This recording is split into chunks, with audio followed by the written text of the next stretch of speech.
How are we all doing? Morning, Danny. Morning, Jack. How are we doing? Happy Wednesday.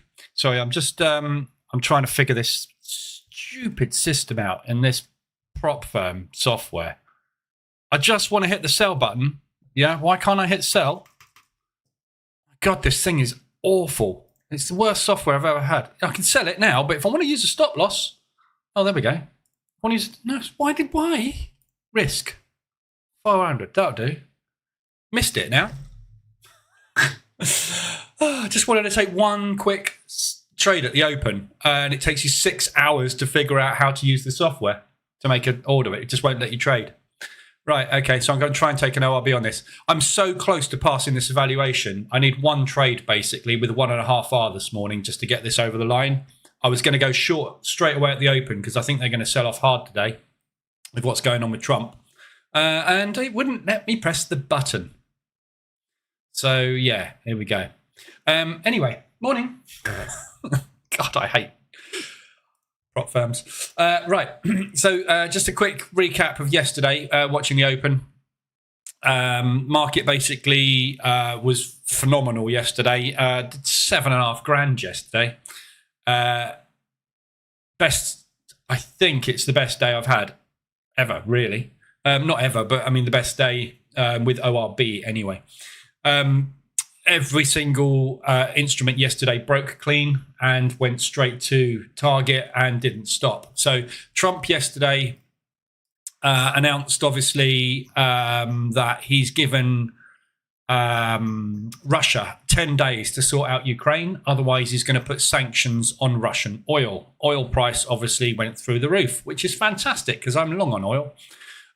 So yeah, big spike up on oil yesterday. As you can see, ADR on oil is 15. We did 31. So 200% of ADR, I think got to 225 roughly yesterday. So there's Russian oil constriction, whatever, coming, basically, more sanctions. So yeah, so it's big move there. The stock indices obviously didn't like that yesterday, so they sold off quite hard. So yeah, I'm expecting a little bit more of the same today from all indices, but we will see what happens. Morning, Leon. Yesterday was nice for ORB. Yep. Morning, Mumble. Sebastian, the man with many names. You didn't get out from oil? Greed? No, holding. It's a trade. My trade had rules. The rules were 5% drawdown. Never got to 5% drawdown. So the rules were not hit to get out the trade. So I'm in the trade. What's that? I said I'll give myself 5% on it and see. There's no point in exiting at a loss here. There's just no point in just going, I'll get out. What's the point in taking a loss when you have a 50-50 opportunity? Pointless. Don't take loss for loss's sake. Set yourself risk. Use that. So never hit 5%. Now I'm up 1% on it at the moment and holding. We'll see where we go. Right, let me just quickly get back to the indices. Right, so 5-minute ORBs are in on both. Nice big ranges this morning. So I will take a break. Are you going to let me do a pending order? You are. Okay. I'll take the 5-minute ORB. Stop loss. Going to be 3/4. Range somewhere around about there. So I need 740 odd. Something like that. Update. So we'll see if we can get that over the line today. And there we go. So today, basically, what we're going to do is we're going to go through the usual stuff, trade the open, look at the FX side of things, look at the news today, very big news day today. And then we're going to have a look at the new website. And I'll talk you through the new website, what you can do on it, how you can use it, because this is a demo basically. So it's a restricted demo of the site, basically just for testing purposes, to get feedback. So I'll show you how you can sign up for it. I'll show you how you can upgrade your membership for free. And then I'll run through basically all the pages on the site, what they do to the best of my knowledge, because it's not my website.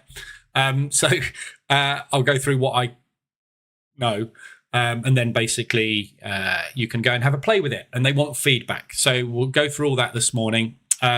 So don't give the website out to anybody else. It's for members only in here. Don't give it to anybody in any Discord channels, any Telegram groups. If they see a sudden flood of traffic coming in and people using the website, because they know how many numbers, I've given them the numbers that I've got in the members. They've got their own controlled party. If it goes over that number, they just shut the whole thing down and you lose access. So do not give it out to anybody. So I'm looking at the wrong place. I'm looking at the chat box, which is up here. I should put it up there, shouldn't I? There we go. So now I'm looking at you. Don't give it out to anybody. So start with the news. Aussie dollar CPI came out this morning, all negative numbers. Australian dollar did come down a little bit this morning. We've got a big, strong spike down. Since there, we've been inside bars. It does look weak. If you look at the rest of the Aussie pairs, they are a lot less impactive. Aussie New Zealand is the one that's got the most movement, really. So there's no ADR movement off of that CPI number. The market's already sold into this, I think. We've already had this movement. We had a big sell-off on the Aussie over the last few days. So I think they've already positioned themselves. If you look at the actual miss itself, quarterly is 0.7 on a 0.8 forecast. So it is slightly lower, but not massively off a forecast. Yearly is off a forecast. And I think this is why we had that big sell-off on the Aussie. Someone knew this was coming. So they are below target now. We've got a 0.6 on the trimmed as well. So all negative, which means that they will be dropping interest rates. So the interest rate on the Australian dollar is definitely going to come down next time round. They'll drop it down to that 3.6. They kept it at 3.85, which was not forecast. So it's almost a given that definitely we're going to see drops in interest rates on the Australian dollar in the next meeting. So it's bearish Aussie moving forward. German CPI is German GDP is coming out at 9 o'clock this morning. So we've got roughly an hour, 50 minutes or so before that happens. We'll probably get some movement off of that if it's standard, if the deviation is bigger than standard. And again, we'll look at that this morning on this website because you can get all that data. Non-farm is at 115 before market open, and then we've got GDP at 130 again before market open. So there's a good chance that before we get to the opening bell today, there's going to be a lot of movement on that stock index. So the Nasdaq, S&P, Dow probably all going to have decent movement before that. So we might have a bit of a contracted open today, but we'll see. You got the Bank of Canada monetary policy statement. Obviously, we got the interest rates coming out for them this afternoon at 2:45, 15 minutes after market open. Press conference at 3:30. So somewhere around about 4:15 tends to be when you'll get the movement on the Canadian, because the press conference is going to decide which way we're going in the future, and that's what the market's interested in. And then this evening, it's FOMC, not changing the interest rates on the US dollar, no plans anyway. And then obviously press conferences where we get the movement. So you'll be watching the market somewhere around about 8 o'clock to 8:15 for that big move on that if necessary. So huge day today. And then into tomorrow morning, we've got the Bank of Japan version. So it's massive movement from basically now all the way until market opens tomorrow morning. Lots and lots of news events. And obviously we've got this threat for Russia. So obviously Putin is going to be shaking in his boots about more sanctions. Don't think he will be. I'm just going to move this. Just going to go on an inside bar break. I'm going to reduce risk. I'm also potentially going to put a buy order in as well.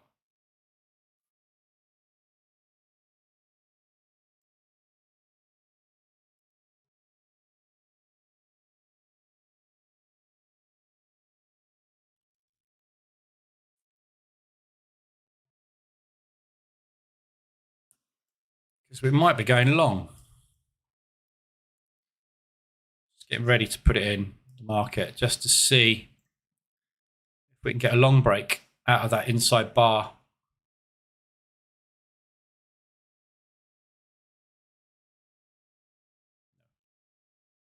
I don't think we are going to go long today. I think we're probably going to break short. It's been selling off since literally 7 o'clock we opened up. It's been selling off. And obviously, I had a quite hard sell coming at the open there, but we'll see. Might. Why does that buy button keep disappearing like that?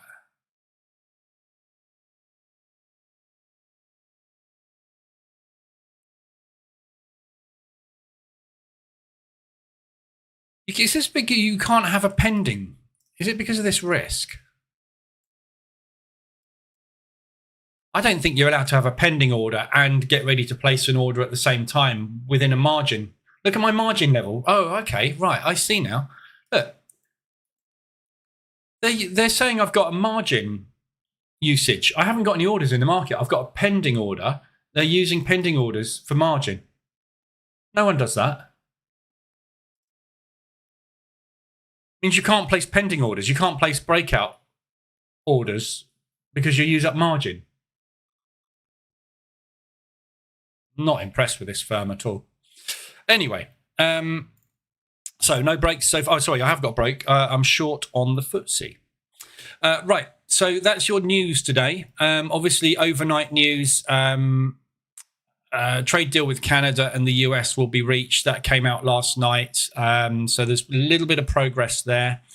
It may take more tariffs to get China to change. So again, more tariff wars with China, still not done. But the main thing that was interesting was Trump on changing the Russian deadline 10 days from today. Now you can see this is the oil price, obviously, that started to take off immediately. Stock markets started to collapse. So basically what he's done, very cleverly, which is Trump, it's business, he's done a $750 billion deal with the Europeans for energy. And then he's spiked the price of energy, oil, by around about $4 by threatening to put sanctions on Russian oil. Or more sanctions on Russian oil. So oil price is currently pretty low. So basically he's pumping oil. Forgive the pun, but that's what he's doing. So it's all about oil. It's all about making money. It's all about business deals. So we might get more movement off of that today, which means basically potentially another spike on the oil price, but we'll see. So there's no ADRs to look at today. RSIs are very light on the ground as well. You've got Euro Yen on the 4 hour. That's extended. So there's a nice potential entry long on that. And you've got US dollar CAD. Now, don't forget, these two are big oil producers. So you will find that these will tend to fight each other if the oil price is rallying. So we are seeing the dollar getting a little bit more of a traction, but nice opportunity for a short there on the 4 hour at weekly and monthly resistance. So if we're going to stay here, which is quite possible because obviously these are both commodities, oil producers, that looks like a really nice little short opportunity. But this dollar, potentially with what Trump's doing, if he gets a new deal over the line with Canada and China get more tariffs, it could easily spike this. So any trades you take today, you have to be very, very aware of this lot. Yeah, it is US dollar and Canadian dollar news day today. So we've got US dollar, CAD interest rate, CAD, US dollar interest rate, US dollar press conference. Yeah. So if you take anything on the US dollar CAD today, it can go anywhere. If you get massive US dollar bullishness and massive Canadian bearishness all day today, that thing's going to be 300 ADR. If they all come out bullish or they all come out bearish, it's just going to whipsaw around all day long. So just be aware of that whenever you're taking any new positions. Obviously, you're taking a trade, which has obviously got more chance of doing that than it has that. But you're taking it on a day, which is the two largest news events for those countries we get every month. So it's a huge sort of danger, if you like, but nice looking short opportunity. So oil obviously has popped out into new highs. I'm holding that. I don't think there's any reason why we shouldn't continue to go that way. So there we go. So looking like we almost triggered then. We didn't quite trigger. So we're inside bars at the moment on DAX.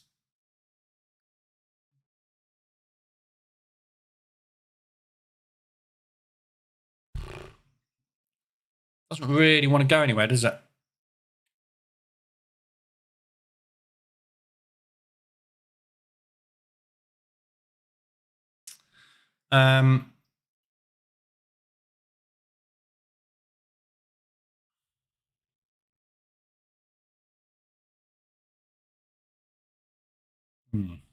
Be sod's law, wouldn't it? Today would be the whipsaw day, the day that I want to try and get this over the line. So I'm just stalling because I want to get a trade on before I go over the other website, just so that I've got a chance of getting this sorted today.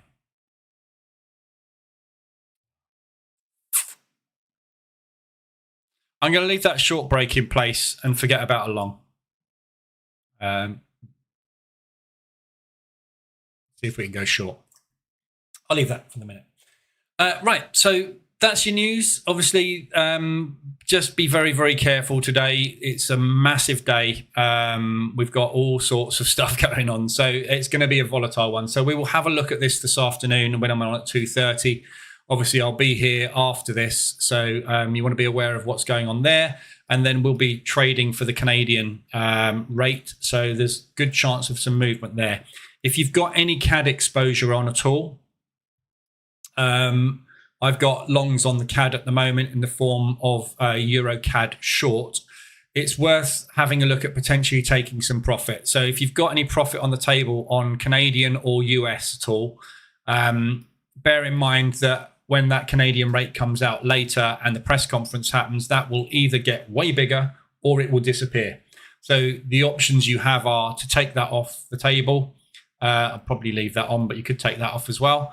And then do a little bit of drawdown control, because if that suddenly flies the opposite direction, so I'm short on the Euro CAD, so I want the Canadian to come out with good news. If it's bad news for the Canadian dollar, that 200 disappears. If I bank that, I can put it up here and then I can add it back on again to try and take it off again later with more profit. So it's worth banking if you've got big news coming out. But it always depends on, where we are. Closer to the time. I'm pretty close to break even on this. I had exits on it yesterday, but there's a good chance we might get some weakness in the CAD. So we'll have to wait and see. But if you've got profit taking opportunities, worth taking. Still no movement. Come on. At least let me get a trade on.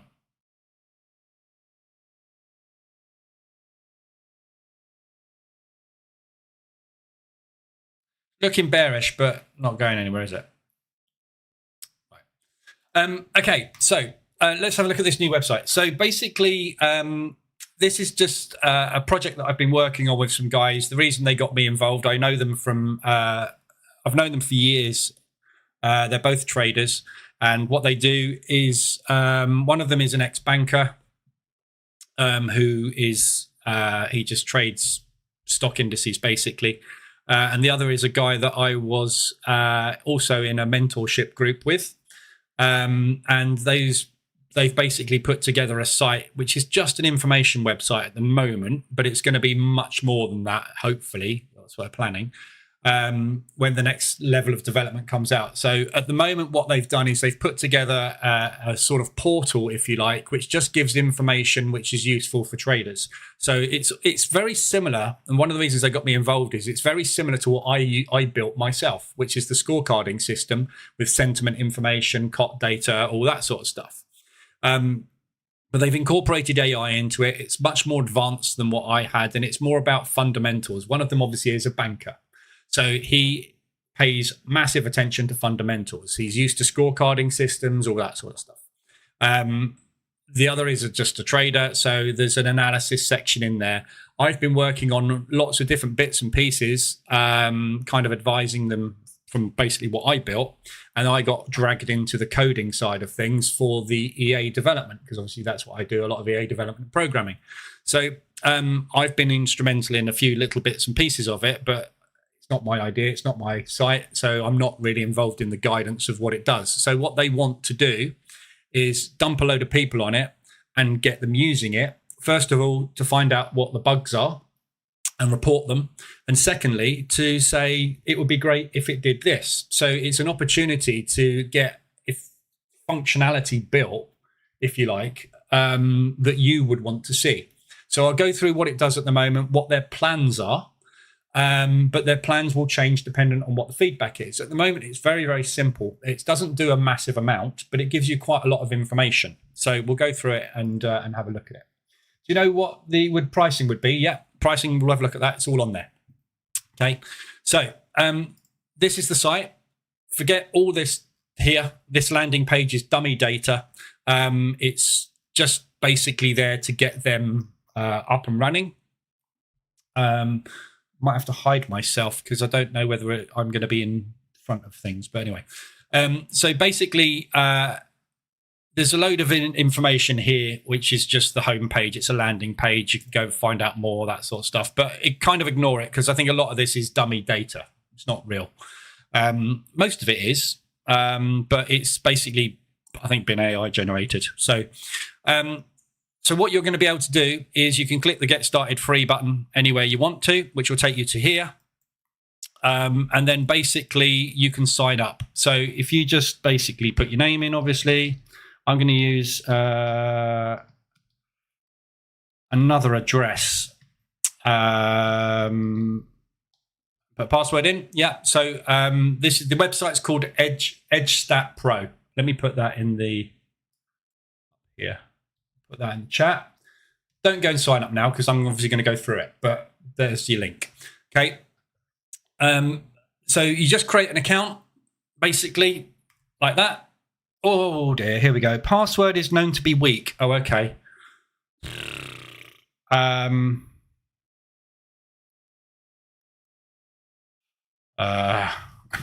on. Okay, so you can't use a weak password. There we go. So that will basically take you back into the website. Obviously, you've got links here where you can go through to the main sections of the site. If you've got trading accounts, which we will show, you can upload them here. Left-hand column, you've got all the navigation elements. So this is the dashboard, which basically is just a basic place to take you through to other sections. There's a fundamental analysis section, a retail sentiment section, a currency strength section, an economic calendar, trading metrics, KPIs, and MetaTrader builder. And then you got your feedback bug section. So basically what they wanted me to hammer home is this is where they want you to spend a lot of your time. Use the website, do stuff on it, and give them feedback. Yeah. So you just basically say, I've got a bug report, or I've got a feature or an improvement I think you can make, or just some general feedback on the site. Put your subject in, and then type a message and hit that button. Yeah. So this is obviously a development version. So it's going to have bugs. Stuff is not going to work. It's going to have things that just don't work properly. So just bear that in mind when you're going through it. When you're doing feedback and bugs, if it's something obvious, like you click on a button and it doesn't go anywhere, it's probably not meant to, but feed it back anyway. So I'll go through the sections individually. So the first thing you're going to need to do is when you go into any of these sections, for example, here, this is the MetaTrader builder. You can't use it because you're not a member yet. So you can upgrade to a pro membership or an elite membership. So the way to do that, I think they said these buttons don't work properly. So don't use those ones. Go up here to your kind of membership thing and go to manage plan. Okay, that'll take you through to this page. Okay, so the first thing you're going to want to do is upgrade your membership. I would advise going to the elite one. Might as well. So you can see what it gives you. It gives you loads more than you get on the pro version, which gives you loads more than you get on the free version. So the free version, you get a load of access, but you can't access the MetaTrader builder, and there's certain other things you can't do. So you don't get all historical data. You only get a few, I think 6 months worth or something. Yeah, 6 months worth. You don't get as many, you don't get any MetaTrader builder projects, but there you get 3 projects and 50 interactions with the AI that builds stuff. This one, you get 10 projects and 250 interactions. For account metrics, which we'll go through, you only get 5 accounts and then 20 AI analysis of your trading history. With this one, you get 20 and 100. Yeah, so just hit the upgrade to elite. Important part. This is a fail to create checkout session. Fantastic. There you go. So there's a bug. Doesn't work. Oh, brilliant. Okay, so that's the end of this. It doesn't work. What the hell have they done? This was working yesterday. Let me just refresh it a minute. Brilliant. Okay, well, it doesn't work, so I can't do anything. I love it.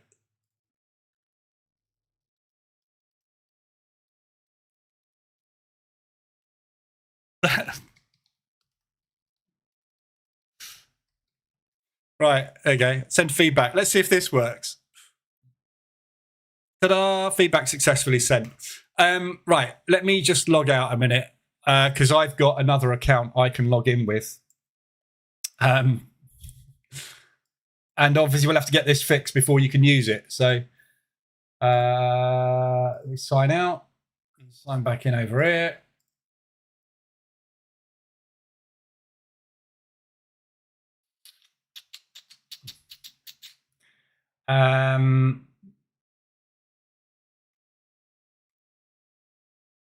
Okay, there we go. Right. So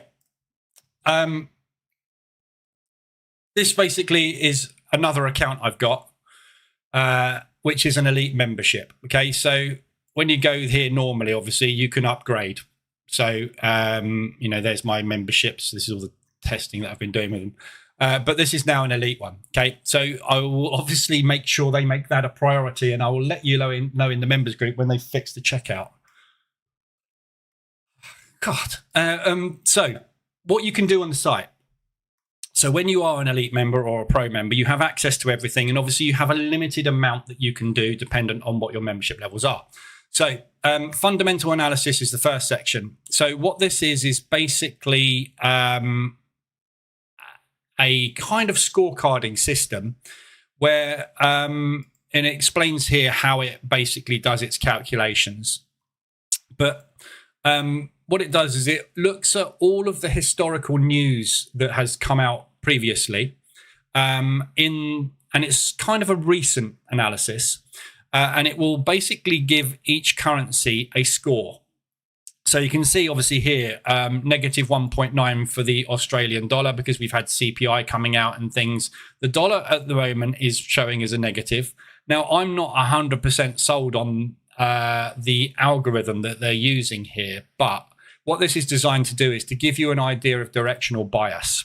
So your top bullish pairs, Euro US dollar is the strongest thing at the moment, New Zealand US dollar. But, for me, Euro US dollar, because of the trade deal that's just been done, is the opposite. So bear in mind with all of this type of thing, it takes into account fundamental news events. It doesn't take into account trade deals, which have cost the Europeans $750 billion.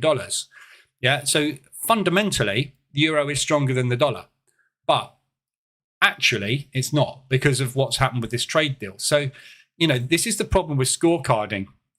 When you just use news events, it takes into account the what the news event should do, medium, long, short term, and then it creates a score for it. But this score is very, very easy to get wrong, I think. So I'm not actually convinced that this is particularly amazing as a system, but you can make your own mind up. And I think time will tell with this. If you look at it and it says you should be buying the New Zealand dollar and every time you do it drops, it's no good. So take this bit with a pinch of salt, I think, at the moment, but give your feedback on it. Have a look at what you think it's telling you. And, just let them know. It tells you how many events it takes into account as well and when the last one was. As you can see, the problem with scorecarding, especially when you're using news events, is so I'm just looking at what the indices do. We've broken long on the DAX. the Swiss basically only has 3 news events. We get CPI, interest rates, and very little else. The problem is, obviously, with the US dollar, we get 37 news events with the US dollar, and they're coming out constantly. We haven't had a news event on the Swiss franc for 27 days. So it cannot easily sort of scorecard, because you're getting constant feedback and information from the dollar, but you're never getting any feedback from the Swiss. So this won't change very often, but this will change literally daily. So I'm not convinced that the way that they're doing the scorecarding here is the best way to do it. The way that I was doing it wasn't the best way to do it. But it's kind of an overview of how the latest news events should be impacting. Yeah. So if we go onto the overview tab here, this is quite a cool little thing. Every single recent news event for every single currency is available here. So if you just want to, and I think this is probably much more useful than that, to be honest. If you just want to go, right, what's the dollar doing at the moment? Click on the dollar. You can see that we've had jolts yesterday. We had CB consumer confidence as well. Durable goods came in, core durable goods, new home sales, flash, PMIs, So basically what it does, it lists every single news event that's come up just for the US dollar. Yeah, it gives you the previous, the forecast, and the actual, and it tells you whether it's bullish or bearish. It's either bearish, bullish, or very bearish. Yeah, so this is really useful. So if you want to look at taking a trade on the dollar, for example, you'll come in here and go, right, what's the dollar like at the moment? If there's way more green in here than there is red, you probably want to be buying it. If it's getting nothing but positive news events, it means it's going to be moving up most of the time, doesn't it? If it's very bullish all the time, so if you get very bullish, the last 3 news events that happened in the last 24 hours, and you're looking to sell the dollar, probably not a great idea. Yeah. So this is, I think, much more useful than that fundamental bias. Yeah. Because it's giving you the most recent impacts. Today, for the Australian dollar, we've had the CPI numbers out. You can see it's already in there. It's bearish and very bearish. Should you buy the Australian dollar today? No. You sell it. Yeah. The last 2 news events before that, employment change and the unemployment rate, which came out 2 weeks ago, were also bearish. It's not good for the Aussies at the minute, so do not buy it. Yeah, so this is much, I think, more powerful. You've got a chart here you can open up. That gives you all of the most recent events. Yeah, it tells you whether they're high impact, low impact, all the previous data. So it's a historical view of what's going on with everything, every news event. So you want to see what the CPI year on year has been like for the last X number of releases. There they are. So you can see at a glance, inflation is pretty stable. Yeah. So if you've got stable inflation, it means that the currency is not bullish or bearish. Yeah. But the most recent one was bearish. The one before that was bearish as well. But we had a couple of bullish ones before that. So in the last 4 months, you can see that we're pretty mixed. So there's nothing particularly massively bullish or bearish about it, but most recently it's been bearish. So it's more of a sell, isn't it? The Australian dollar at the moment is more of a sell. So if you go and look at the Aussie over a period of time, Aussie New Zealand, yeah, it's come down a little bit there. Aussie US, it's coming down a little bit there. It's been mixed though, isn't it? Yeah. So it gives you a gauge as to whether or not you should be massively bullish or massively bearish on something. So this is pretty useful. And it's really nice to just quickly be able to see what's been happening recently with unemployment and everything. So it gives you the actual, the forecast, and the previous. You can also change this and go back over a long period of time. You get, I think you get 6 months with the free membership, and then obviously it goes up from there. So that's a really useful one. And obviously you got no impact as well. So if the forecast and the actual are as expected, it's not bullish and it's not bearish. It's just neutral. Yeah. So it gives you all of that. You can see there the Swiss, as I was saying earlier, you get 3 news events. There's nothing it gives you, is there? Euro, there you go. So your Spanish flash CPI was the last thing that we had, which came out today. 2.2, 2.3, 2.7. You go 2.3, 2.3, 2.7. So it's basically just the latest news events. That is very bullish because the CPI is way above forecast. Yeah. Yeah. Good for the euro, that is. Yeah. So it basically tells you whether it's bullish or bearish. It's an instant, like, should I be buying or selling at the moment? There's a deep dive section here. And what this does is it gives you, and I've said to them about this is a bit confusing. They need something on the page that explains what this is. But it's basically a filterable view of all news events. So you can say, I'm interested in the pound, only high impact news, and I'd like to see CPI only. And it gives you all of the last CPI numbers in a basically list format. So you can go in detail basically for it. It gives you the forecast, and it gives you the change as a percentage and the change as a number. Yeah. For the actual and the forecast. So basically what this is doing is it's saying that it went up by 5%. Yeah. So this 0.2 increment is a 5% increase. It also gives you the 12-month averages here as well. So 2.69, what is that? 2.7. Oh yeah, so this is the average actual. So this is your average previous, your average forecast, and your average actual. I don't really know whether that's actually any use, is it? I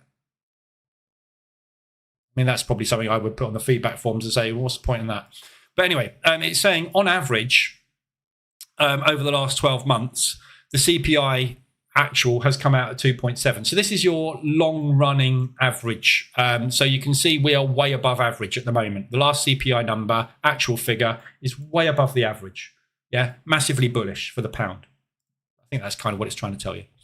Forecast analysis, this gives you the differentials. So this is really useful. So if you have an economic event coming up, so for example, we have coming up, let's say GDP for the US dollar.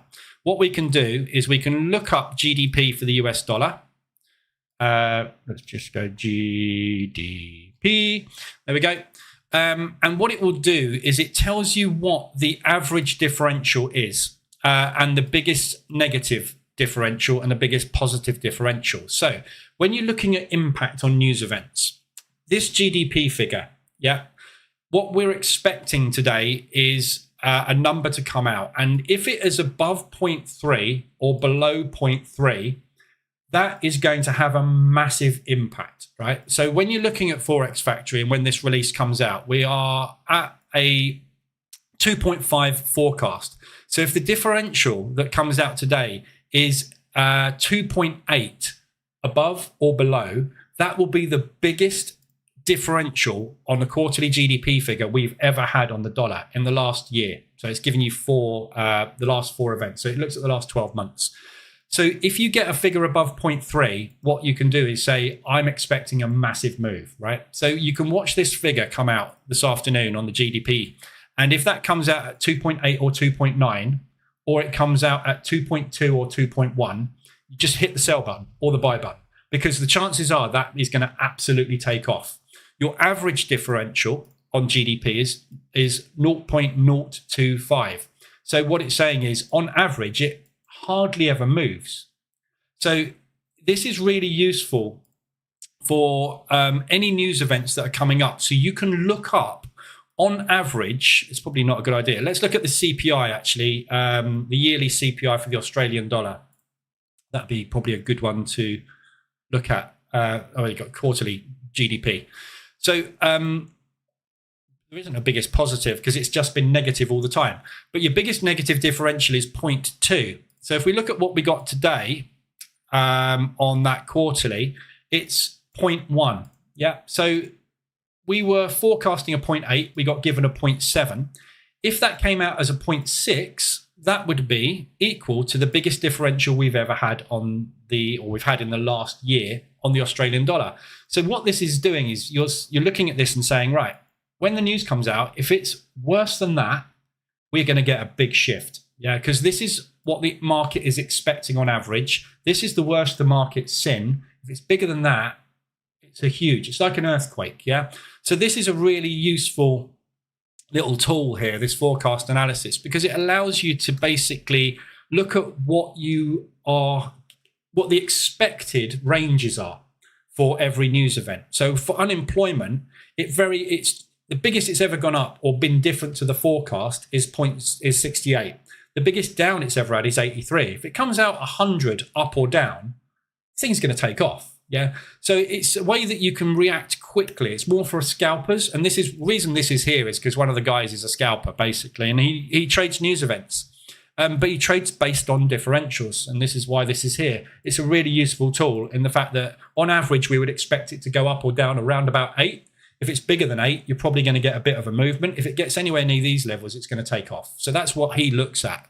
When the unemployment comes out, if I see a number down like that, I just hit the buy button because it's going to go and it's not going to pull back. You know, it's that sort of movement. That's the way he sort of uses it. So that's a really useful page. That not quite so much in my opinion. It gives you kind of the averages. The overview is brilliant because it gives you an instant overview of every currency and what's going on now. So this tells you right now, this is bullish, bearish, no impact, bullish, bullish, bullish, bearish, bearish, mixed. Not bullish, not bearish. If you look at something and everything is bearish, you don't want to be looking for buy signals on it. AI analysis.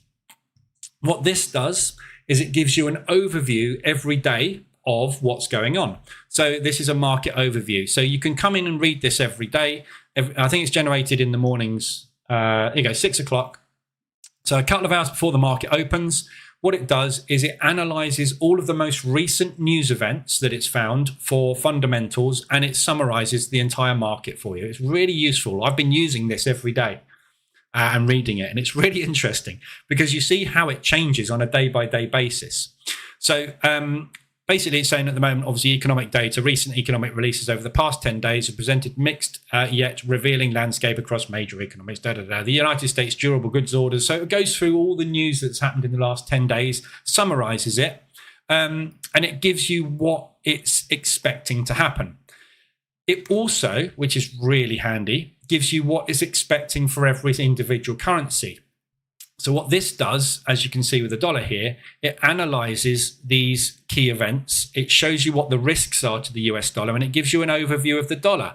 So it tells you what the strength of each individual currency is. So for the dollar at the moment, it's moderate. So it's a little bit more bullish than bearish.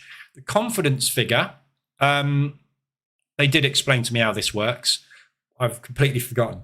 But the confidence figure is to do with deviations. So that bit we just looked at, that forecast analysis, it's to do with deviations. So if the deviations are higher than normal and it's bullish, it will give you a moderate or a strong. And this is kind of your are we really expecting this to happen?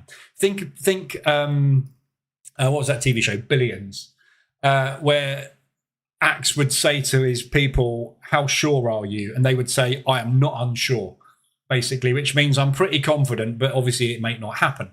This is kind of you're not unsure. Yeah. So it's 70% probability that the data that's used and the deviations that we've had will give you the result that this analysis is saying.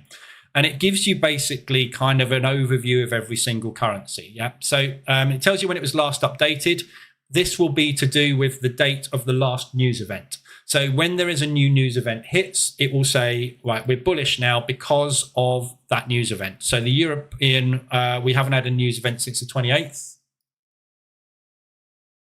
That was because that hits all markets, basically. So that would update everything. And it gives you a slightly bullish. Yen is neutral, pound is neutral, Swiss franc is bullish at the moment. Very, very strong, the Swiss franc. Because of the latest CPI data, but that came out on the 14th of July. So they are very confident that the Swiss franc will be very strong based on the CPI data, but that data is also 2 weeks old. So you have to factor all this stuff in. Very weak Australian dollar. Yeah, we've just had really bad numbers on the CPI numbers. As you can see, that was updated at 8 o'clock this morning because we've just had high impact news. So it's really up-to-date information. So it's really, really good for fundamental analysis. Also gives you a forex pairs analysis. I haven't actually looked at this in great detail yet, but all your minor and your major pairs are in there. It gives you a short term, which is a 1 to 2 week, good for position trading, and a medium term outlook. So short term gives you all the most recent information, and your medium term and your long term analysis. Obviously, the confidence level, I think, pretty much always drops. Yeah. So these confidence levels are always going to drop on long-term forecasts because stuff can change. But your short-term, I think, is where it's at. Yeah, bearish. Medium is bearish. Long-term is neutral. Yeah, so it will tell you again, and I think you can kind of go through all of these and sort of pick the ones that you think are most useful or make most sense to you. And it just gives you an analysis. And this is all generated by AI. So basically, it feeds all of the fundamental data into AI. It tells AI to go off and research this using GPT-3, which is the deep research GPT. And it goes off and basically comes back with a very succinct bull, bear, neutral signal based on short-term, medium-term, and long-term impact. And it analyzes the cross. So it'll analyze all US dollar data, all Japanese data. It will then look at the fundamentals, the differentials, and it will look at news feeds as well as the news events and come back with this is what we think is probably going to happen. So all these are in here in the fundamental analysis are your top-down big moving averages, if you like. So all this stuff is overall, is this bullish? Is this bearish? Yeah. Is the AI analysis telling me that the euro is bullish or bearish at the moment? So all of this information you can use as you see fit.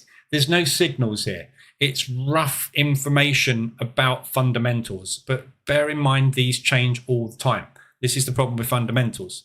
You can have something on the dollar coming out as massively bullish there. Then all of a sudden you can have that coming out massively bearish. Then they can come out bullish or bearish on that. And in 3 times in one day, you've had a bullish signal, a bearish signal, and a bullish signal again. Yeah, so this is the difficulty with fundamentals. It changes all the time. So just bear that in mind. But really useful. I think this is the most useful part, personally. Yeah, I want to go in and see, right, Canadian dollar. What's the most recent news events? What's the impact? Yeah, so should I be bullish or bearish on the euro? There's more green than red. I'll be bullish. Yeah, just a big overview. And then you can go and have a look at the AI analysis and look at the individual currencies. They are slightly bullish. Oh, that's good because I was slightly bullish. That's what I said when I saw that as well. And so it kind of ties up. So it's a long-term view. Retail sentiment probably doesn't need any explaining. This is based on the algorithm that I built. So I know it's good. All this does is it goes off and it finds all the brokers that supply sentiment data, aggregates it, puts it together. This is something that other sites do as well, but really useful. You can filter by signal strength. So if you look at strong signals only, there is only one today. The pound Swiss, you should be selling it. Let's have a look at the pound Swiss.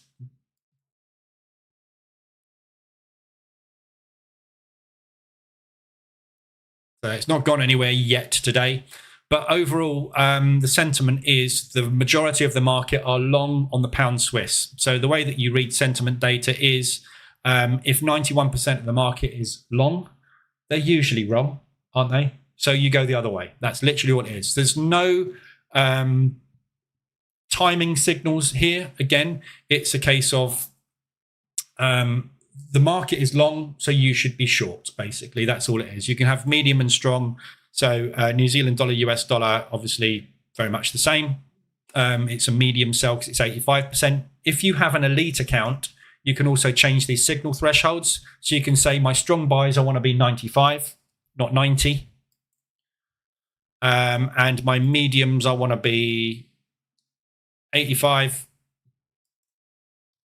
Yeah, and my weeks, change them. Yeah, so if I change that, now I've got 2 medium sells and no strong ones because strong ones are 95 and my medium ones I set to 85. So you can change that if you want to, so that you can come in here every day and basically just come into resale sentiment and go, right, I would do this. What's the best thing to sell today? Pound Swiss. Have we got any news coming up on the pound Swiss today? Economic calendar. Yeah. So it's Wednesday. Have we got any news on the pound or the Swiss? No, we haven't. Okay. So what's the fundamental analysis on the pound and the Swiss? Let's have a look. Pound at the moment, when it loads the retail sentiment or the sentiment figure. This is all generated on the fly as well. The pound, few bearish things in there, not much bullish. Swiss franc, massively bullish. So selling the pound is right. Buying the Swiss is right. That tells me I should be selling the pound Swiss. Probably a good idea. So let's go and have a look at the pound Swiss. We'll go into it. We'll drop down, low time frame, intraday, and we'll look for some signals to go short. So maybe I'll just take the first reversal that I get. Basically how you use sentiment. So there's your sentiment section. Currency strength. This is, again, something that you can incorporate with other things. So New Zealand dollar is very strong at the moment. The Australian dollar, very strong at the moment. Is it?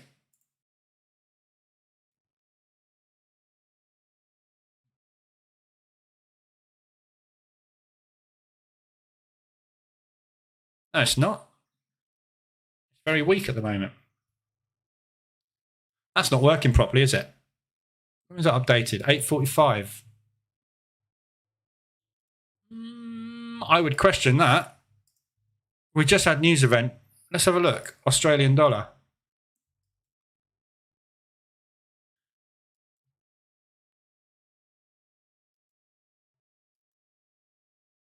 That's not strong, is it? I would put a bug in on that. So there's a currency strength meter. I think they might need to look at the calculations on this. There's an error there. The nice thing about this, though, which is what I like, is the historical. So we've got historical currency strength down here. So you can look at, over time, how strong and weak. This is a weekend, obviously. It doesn't move over the weekend. But you can see how strong and weak things have been over time. So you can go back and look at sort of the 27th of July, and you can see on the 27th of July, the Australian dollar was moving up. That's not right, is it? At all. That data that's shown here says Australian dollar 10%. It's not. It's at 85%. Am I reading that wrong? Is it a different colour? Oh, sorry. No, I'm reading the wrong. It's this red line down here, isn't it? Yeah, there we go. Australian dollar 43, dropping down to 10. So you can see that you can see the correlation between currency strength and market movement. The idea is what they want on here, which is what the next stage is they're going to have data fed in. So what you'll be able to do is you'll be able to look at all the fundamental data here. Yeah. And on this chart, it will show you the news, and you can also see the impact of price. So it's going to be able to show you what impact that news had on actual price. So if you get a deviation here where it's bearish, and every time it says it's bearish or very bearish, suddenly price drops, you can rely on the data. Yeah. So it's basically going to give you chart data here as well. So you can see charts at some point. And that's the idea behind the currency strength as well. So it will have a chart here that you can see where you can combine the two together. So, but at the moment, I don't think that's working because that is definitely not bullish, is it? The Aussie. What's it saying? The yen is very, very weak at the moment. What we should see is everything piling up against the yen. Obviously not the Aussie, but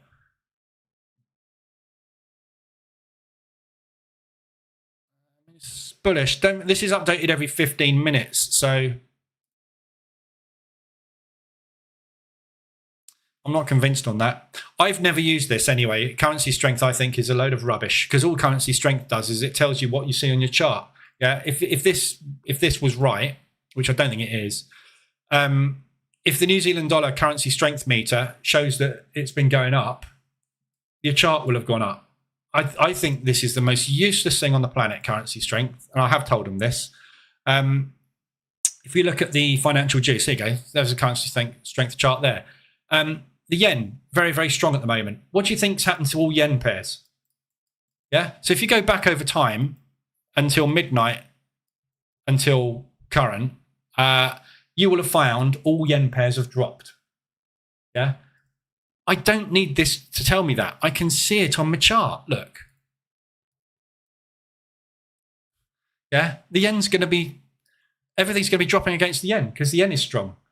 All this does is it tells you what has just happened on your chart. It's as useful as a moving average, honestly. So I would kind of take that with a pinch of salt. I've kind of said to them, I don't think that's worth having, but anyway. Economic calendar. You have news events basically here for economic calendar. It's same as most economic calendars. It gives you all the high impact and the medium impact news events. You can filter it by high, medium, and holiday. You can filter it by individual currencies. So that's pretty standard. You can also set your offset. So as you can see here, 130 CPI came out. It didn't. It actually came out at 230 because my time zone is UTC +1. So now the times have changed. So that is remembered in your account. Yeah. So we can see basically all the news events coming up. The nice little touch here, which I think gives this a little bit of an edge. Forex Factory, you've got this little thing here, look, which does this. It shows you a graph, basically. I've always thought this was a bit weird, the way they show this, but they do a line. Just a line.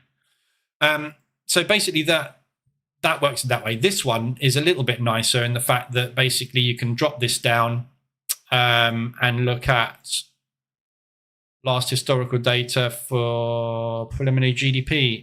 Doesn't seem that they've got it for some reason. Oh, that's COVID, obviously. Let me just go to the last couple of years. There you go. So you've got a better charting sort of system here, which gives you a much better overview of what's been happening with each of these. So the GDP quarter on quarter for the US dollar over the last couple of releases, it came down very, very hard last time, as you can see there. It was, oh, that's today's one, look. So the last one that we had was very bearish. So your forecast was 0.2, your previous was 0.4, and we actually got a negative number. So you can see there the previous is the yellow dot, the forecast is the blue, and the green is the actual. So pretty obvious. If the actual comes out lower than the forecast, it's very bearish. So you sell it. So it just shows you that you've been worse than anticipated for the last sort of 3 releases. So it gives you a quick overview. And the other nice thing is you can fine tune it by year, so you can see, what it's been doing over the last X period of time. I'm looking at a quarterly figure here, so it's probably better to look at a monthly one. Something like it's all quarterly figures today, isn't it? Oh, there we go, non-farm. There you go. So that comes out every month. So it's been very bearish for the dollar recently, non-farm payroll. So it's just another data view, really, if you like, of news. So there's that part of it. AI analysis. This is the same tab as you find under fundamental analysis. So it just gives you here for your news events what the analysis is for individual currencies. Yeah, based on news events. So obviously this is all to do with news. Most of this is to do with news because obviously one of the guys used to work in a bank and he knows that this is what it's all about. This is the most important thing on the planet, the news, because it drives forex currency prices. So, all these people that go fundamental news is rubbish. It's all about technicals. I don't know. I'd rather listen to someone in a bank that used to work in a bank, used to trade in a bank, that knows what the bank does. Makes sense, doesn't it? If this is what he looks at, it's quite important. So this is what this website is mostly about.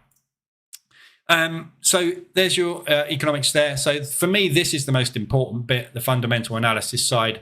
And really, this is brilliant. So a quick overview and the deep dive as well is really handy. So what's been going on with interest rates most recently? What's the CPI been doing for the dollar? Yeah, you can instantly see what's been happening on every single release. Where are we at the moment? It's a 2.4. Where was it before? 2.3, 2.4. Just gives you this quick overview, basically. It's really cool. Trading metrics. So this, have I got some, got no data.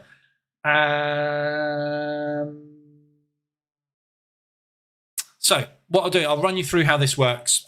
Just so question in the section fundamental analysis, the tab sentiment, is that retail sentiment? And I should do the opposite as already tagged.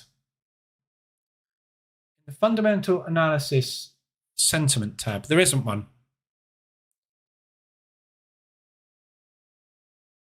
This, this is so sentiment basically, that's probably the wrong word, isn't it? That should be impact.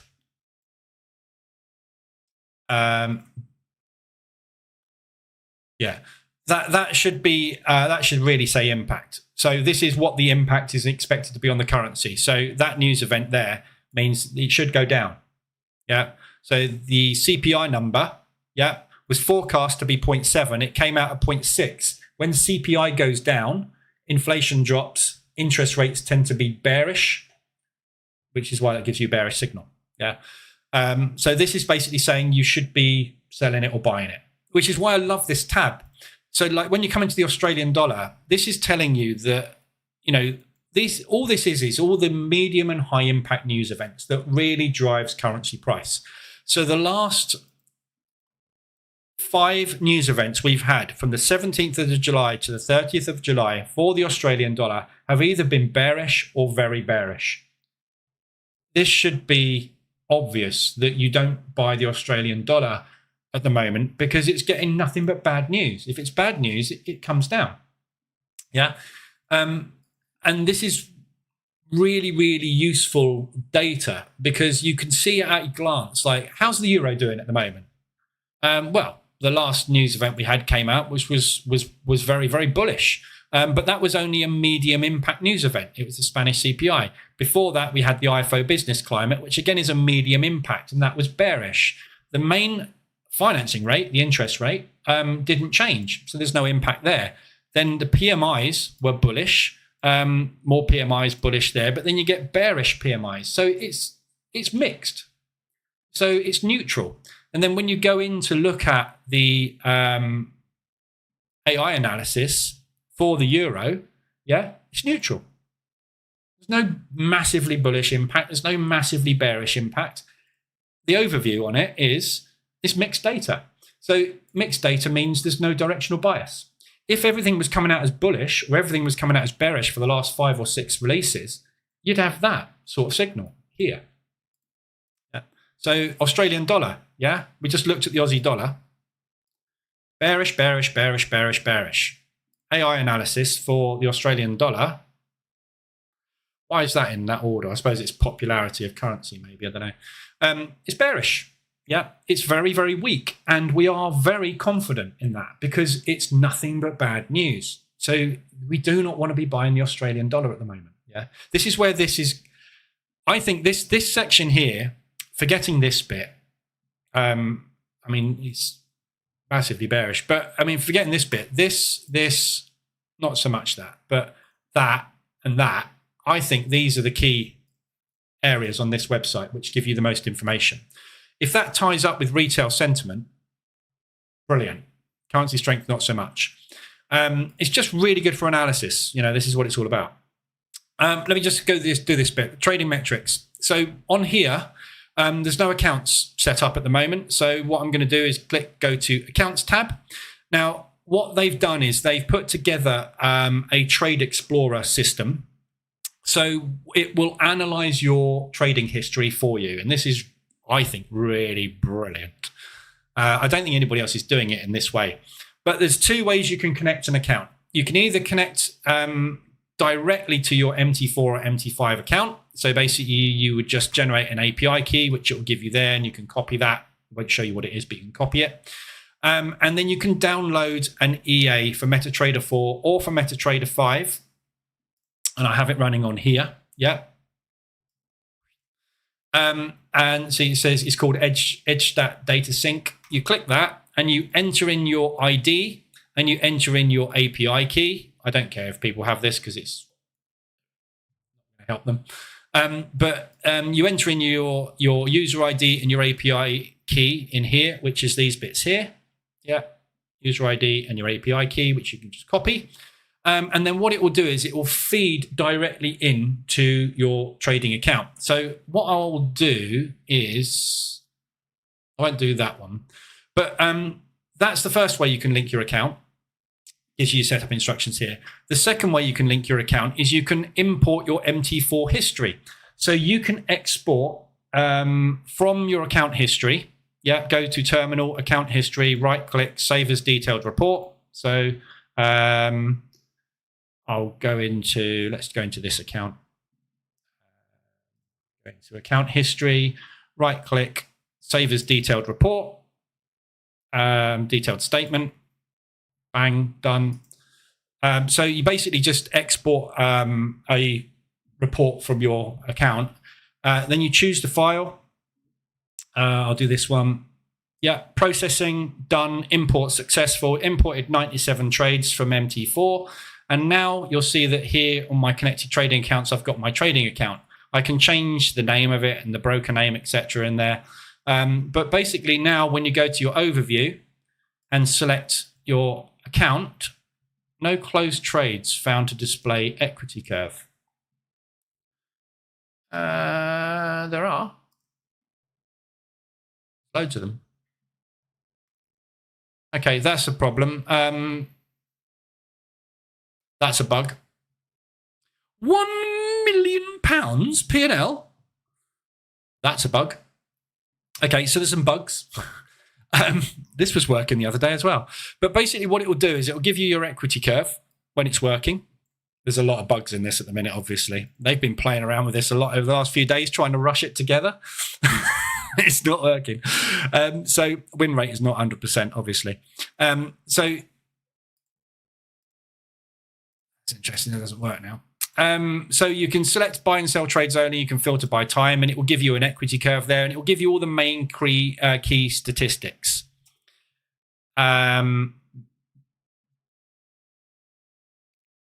Let me log into another account that I know has got this working. Oh, don't want to do that.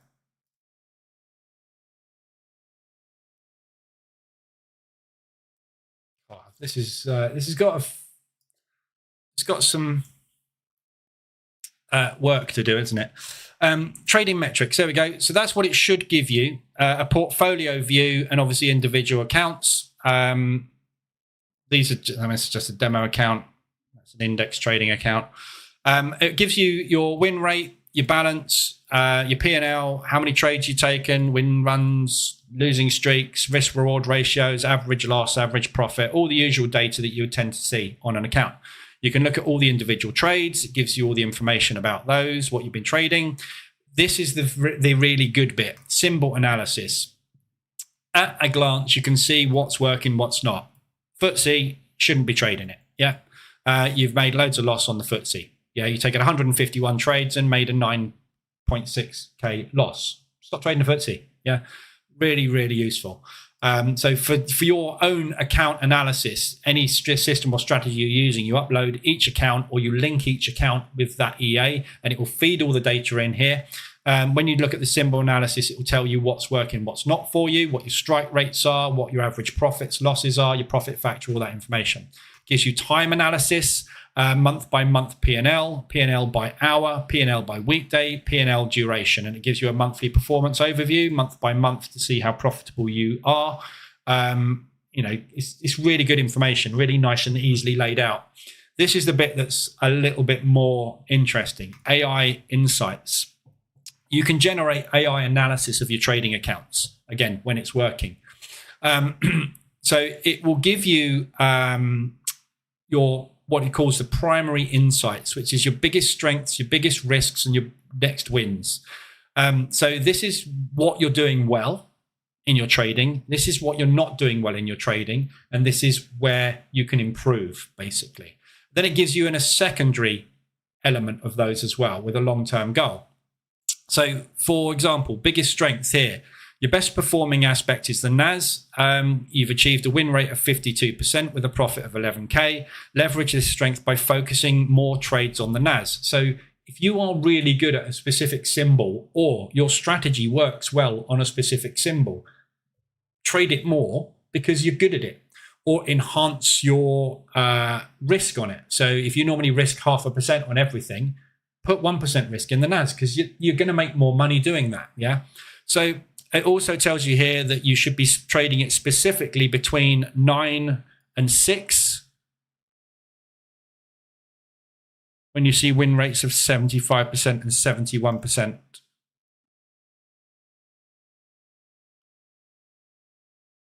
I think that means 9 a.m., doesn't it? Oh, no, 9 p.m. and 6 p. I don't know. That didn't seem to make sense, did it?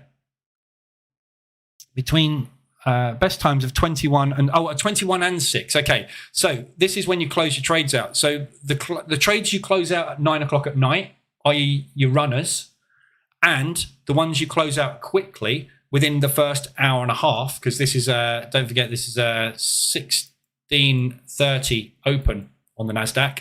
So what it's basically saying is trades that you close out within an hour and a half or ones you let run long time are the most profitable. You've got 75% strike rate and a 71% strike rate on those. So it's saying basically anything that you close out quick is more profitable.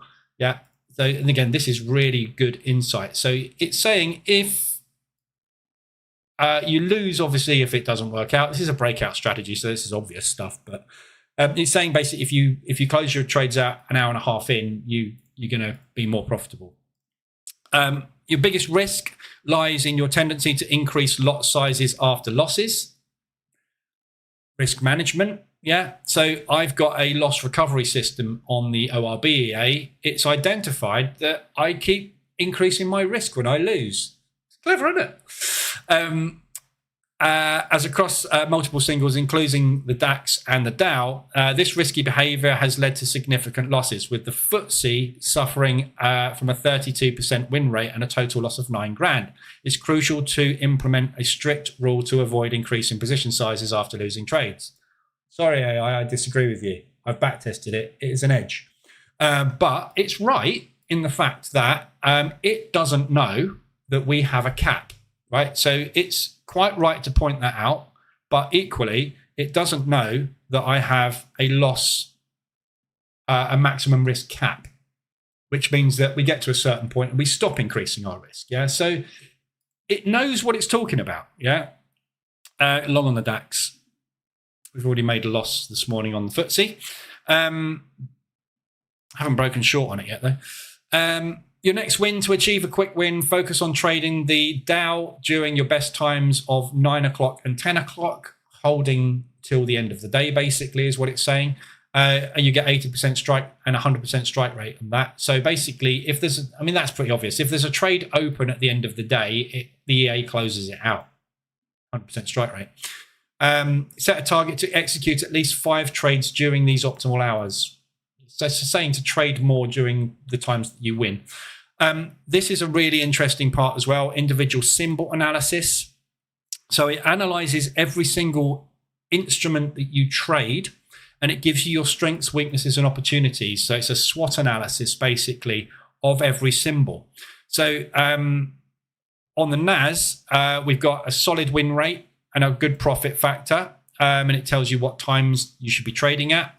Your weaknesses demonstrates risky behavior by increasing lot sizes after experiencing losses. So again, this is just one strategy it's analyzing, and it's just telling me really what my strategy does, isn't it, in effect? But it gives you that weakness analysis and opportunity. So this is going to be more useful for those that are trading multiple instruments and might be using multiple strategies within a specific account, so that you can see which trades and which strategies are and aren't working. I think this is really, I trade a little bit different to these guys.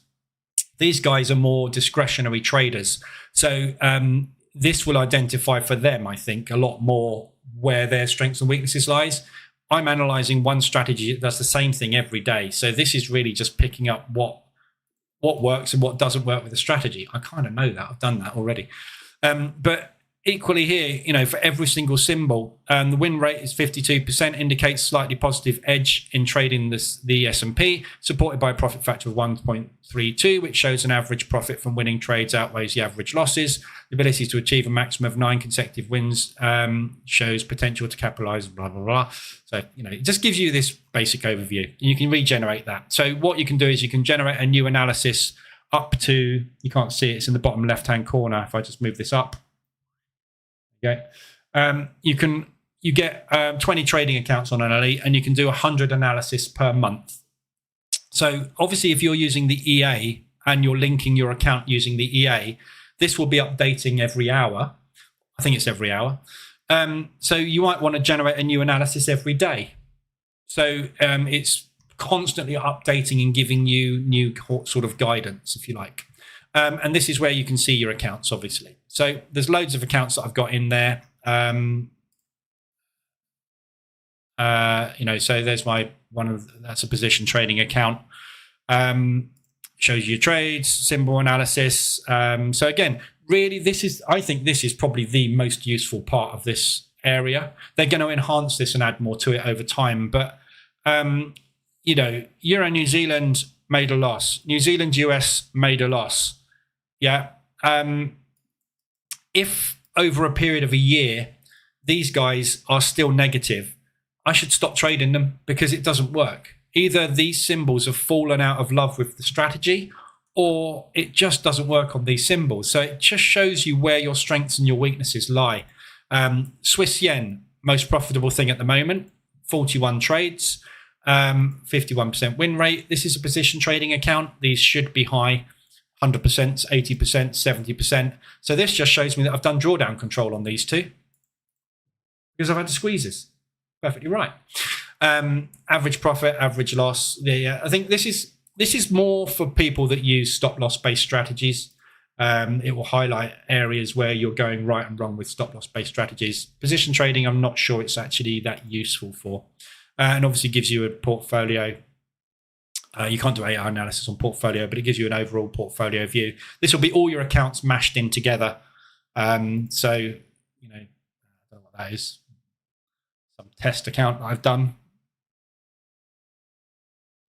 But so there's that. This is the next bit that you're probably going to be interested in. The AI generator. The EA and indicator generator. So what they've done is they've put together, and I've been quite heavily involved in this part. They've put together a coding helper, if you like. So you can basically describe a strategy to the AI, and the AI will build an indicator or an EA for you for MT4 or MT5. So it works. My job in here has been to train it as much as I can to eliminate compile errors. So with coding and with AI especially, it's really good at getting its head around the basic understanding of what you want and coding it. Problem is it gives you a lot of compile errors if you use general AI, because what it will do is it will just go sledgehammer approach. What's the easiest, fastest way to achieve what you want? Here you go. You'll stick it in the MT4 compiler and it will go, sorry, there's a load of crap in it, and it won't work. So my job has been to try and eliminate as much of that as possible by prompting the EA to do specific things in specific ways and stop being an idiot. The problem with AI now is it knows best, and it will ignore as much as I say, you must not. It goes, I get where you're coming from, but I think it's a better way to do it this way. So you're still going to get compile errors, but what we've done with this is we've trained this AI model to be a master coder in MetaTrader 4 and MetaTrader 5. So what you do is you come and you create a new project. You call it, I don't know, another EA. You can make an EA for MetaTrader 4, and it's going to be an expert advisor. You can pick MetaTrader 4 or 5 or custom indicator or EA. And then you've got your detailed requirements here. So as it says in this box, describe exactly what you want the EA or indicator to do. Be as detailed as possible. And this is where you've got to really be as detailed as possible. Talk to this like a child, okay? Pretend it's a 5-year-old who doesn't know how to code. And you need to be as descriptive as you possibly can. Don't say, I want a strategy that trades moving averages. Buy when it's above, sell when it's below. How is it going to signal that trade? Has it got to open below, close above? Does it work on candle close? Does it work every tick? You've got to be a bit more detailed, because as much as we can teach it, there are 1,000 different ways to trade, and it will interpret what you say. It's really good, but it's also got some flaws. So this is still in development, but they want you to try it out and come back with, I think what they're looking for here is how often is it crap and how often is it good? When it's crap, what is it always crap at? So it can be trained better. the problem with myself and these guys building this is I know what to ask and how to ask it because I code. So I'm asking it from a coder's perspective to do something. What they need is a load of people that don't know anything about coding to try and build something. And what it will end up doing is it will come back with the same compile errors every time. It will come back with the same errors every time. Bear in mind, everything that you're doing here is logged. Yeah, they can read everything, basically is all I'm saying. Yeah, so just ask away. But for expert advisors, give the trading strategy, entry and exit conditions, risk management, lot size, stop loss, take profit. How is it going to do risk? What timeframes and symbols is it going to be trading on so that it can make sure that it works on those timeframes and symbols? Any special features or requirements for indicators, what data to analyze and how, the visual appearance, colors and styles, alerts and buffers. And as an example, create an EA that trades Euro US dollar on the hourly time frame using moving average crossover. Enter long when the 20 EMA crosses above the 50 EMA with with RSI 14 above 50. Use a 2% risk per trade, a 30 pip stop loss, 60 pip take profit, add trailing stop, which activates at 20 pips profit. Yeah. So there's a detailed description of a trading strategy. That's basically what it's asking for. So I'm just going to type something in just to demonstrate how it works, basically. So create an EA that trades when the RSI 1410, I don't know, crosses from below 80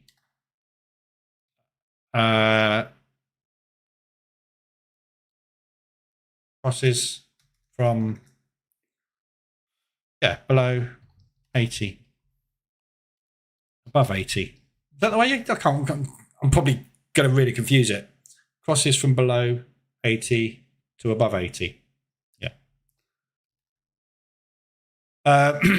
Set a stop loss of 3 times ATR on the time frame we are trading on. It should work on any time frame and any forex pair. Take profit will be a multiple of the stop loss, defaulted to 3. See what that comes up with. Great project. So basically now what AI is going to do is analyze your strategy, look at best practice for coding MetaTrader 4 EAs, and basically attempt to build the EA out for you from scratch. Yeah, and there it is. So the EA will monitor RSI 10 indicator on the current chart and time frame. When the RSI crosses from below 80 to above 80, it will open a buy trade. The stop loss will be set to 3 times the ATR value of the current time frame. Take profit will be used to find value. So it's basically given a load of inputs. You notice I didn't tell it here how to risk. So it's gone, well, he hasn't told me what the risk is. So what I'll do is I'll give him an input for that. For lots, it also knows that I need to take into account slippage. It's given me a magic number for it as well. It's given me a variable for the period and which ATR to use, and my stop loss and TP multipliers as well. That's good. So all you do is copy code or you download it. Yeah. And then you open your MetaTrader 4. And you go to your MetaQuotes language editor. Open that up. I've got one built here actually, so I'm just going to use this one for the minute. This is a test one. I've just called it my first MT4 EA. But what you would do is click on New Expert Advisor, click Next, give it a name. I'll do it again.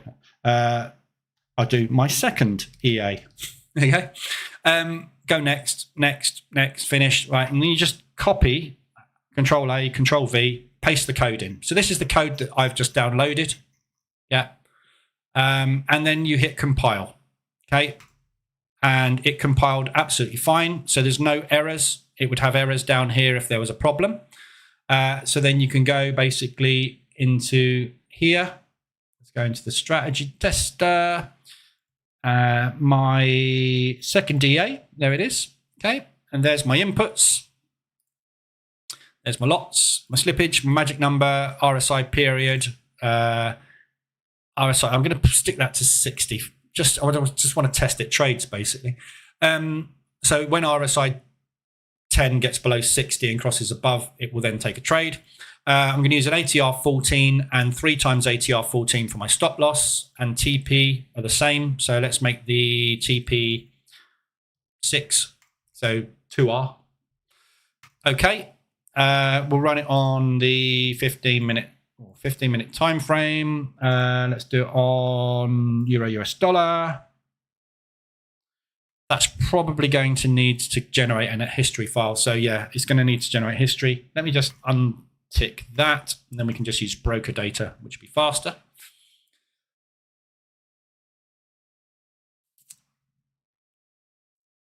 Still collecting M1 data.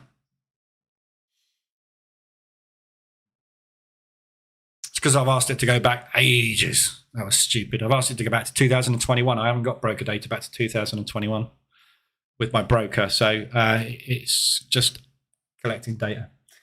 But doesn't the EA then buy on the very top? Yes, you're right. It does. Totally wrong. But there you go. Remember this term, GIGO. Yeah, it's an old programming term, GIGO. Garbage in, garbage out. If you put garbage into that box, it will give you a garbage EA. We just created a garbage EA, basically. So yeah, that's wrong. But it will do exactly, this is what we need to test. It will do exactly what I've just asked it to, hopefully. So when it crosses above 80 and goes parabolic, in this case 60, I've just changed it to, it will buy.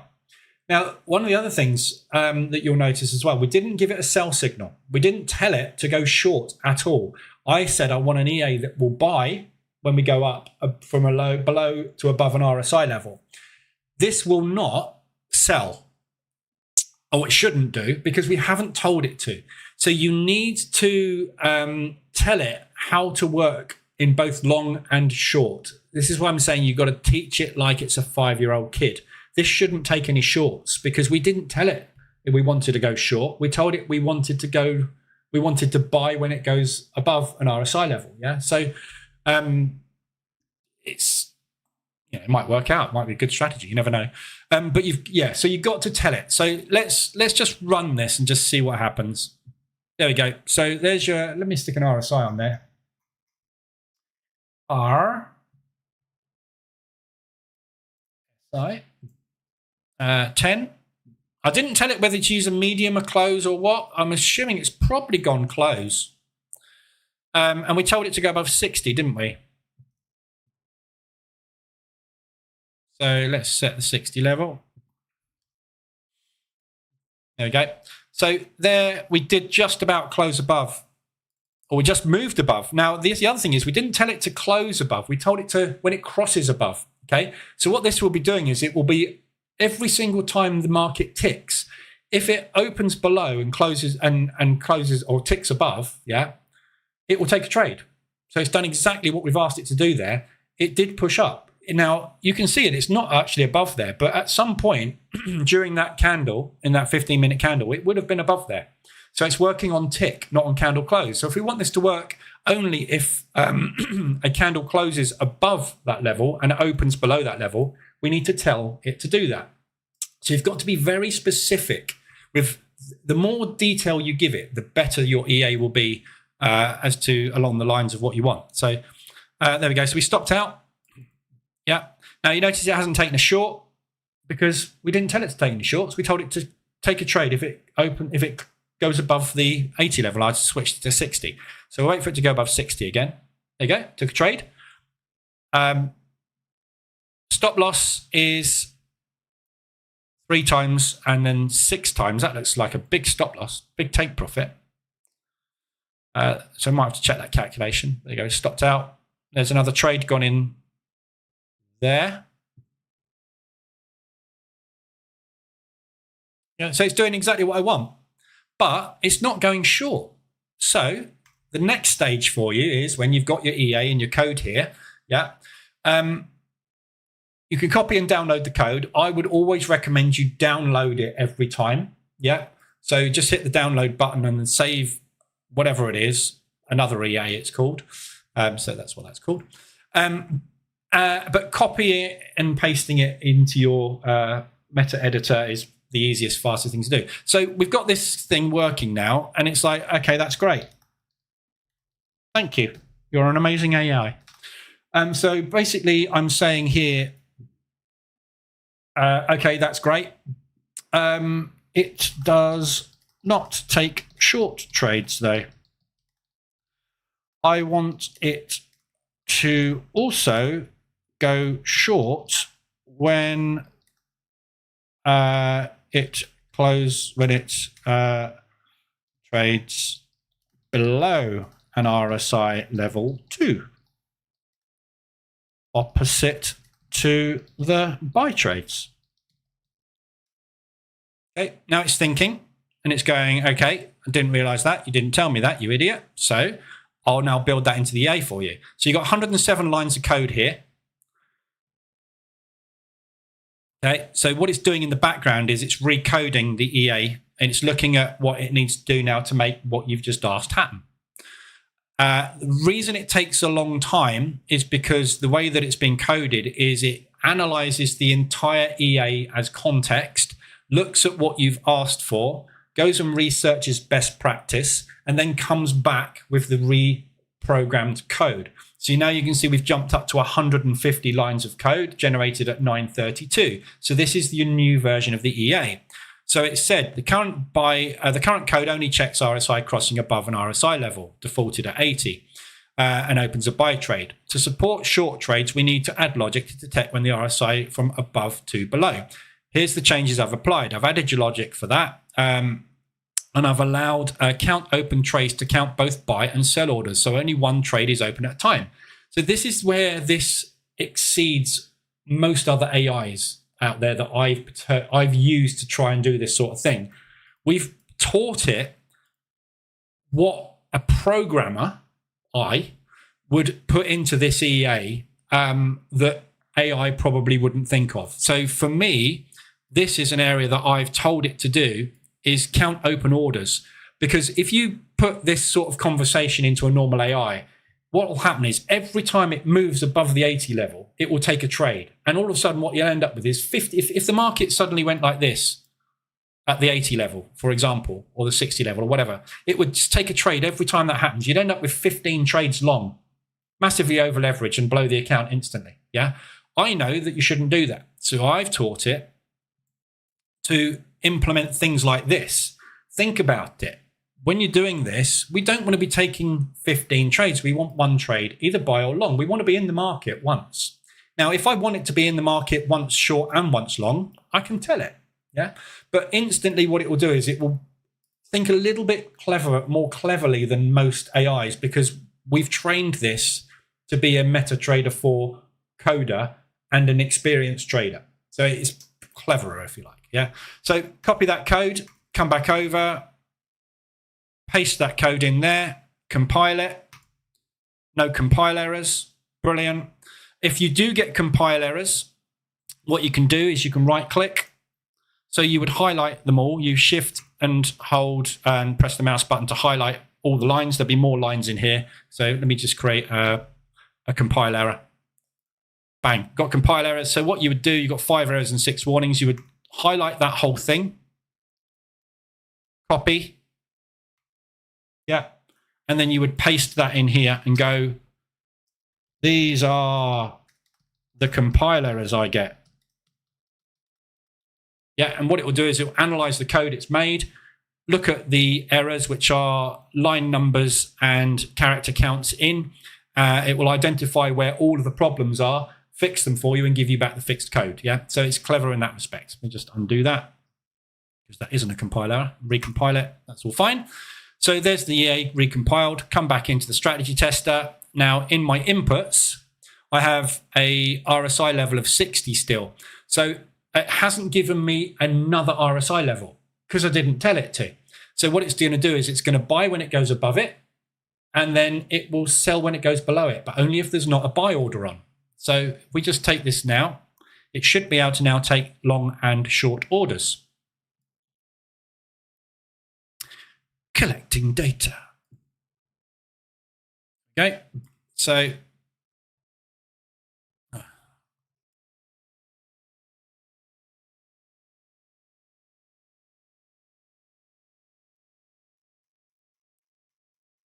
going on? Why is it? Have I just done the wrong chart or something?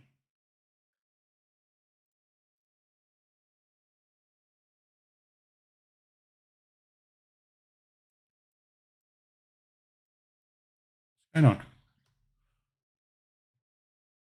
Oh, that's right. It's not started yet, is it? It's compiling again.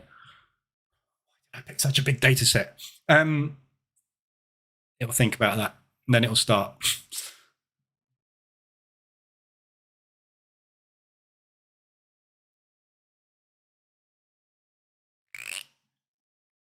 Maybe I should do this on control points, not every tick, so it's faster. There we go. So we went long.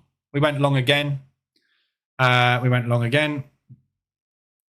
Problem is, we are not going to, we're always going to have a trade on when it comes down, aren't we? So unless we hit target right now, we should be able to get a sell trade on. I took another buy. Okay, so that didn't work for, oh, there you go. There's a sell. So we got a sell trade on now, but that's not exactly right, is it? That's not exactly how I want it to work.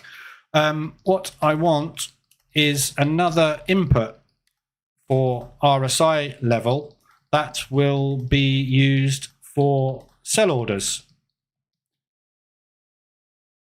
So not the same as the buy level in the inputs. Yeah, so just describing in plain English, basically, what I want you to do. Yeah, so it's not, you've kind of done what I wanted, but I didn't tell you that I wanted to have another input so that it went short at another level. Yeah, so it's down, updated the code, 151 lines. You can see there we've got RSI sell level at 20, and we've got RSI level at 80. So copy the code, paste it in, compile it, no compile errors, come back in, stop, go to expert advisors. So I've now got a 60 and a 20. So what we'll do now is we will buy above 60 and sell below 40 and start.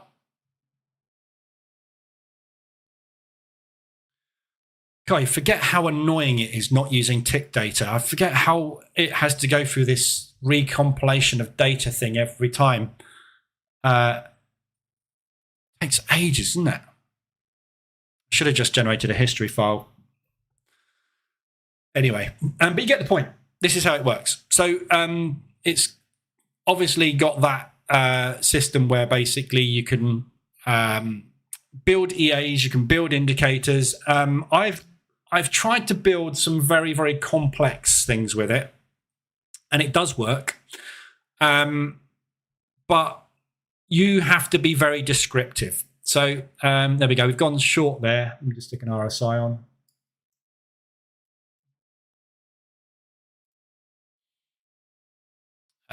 So we dropped below the 40 level there. I haven't got the 40 on there. Look.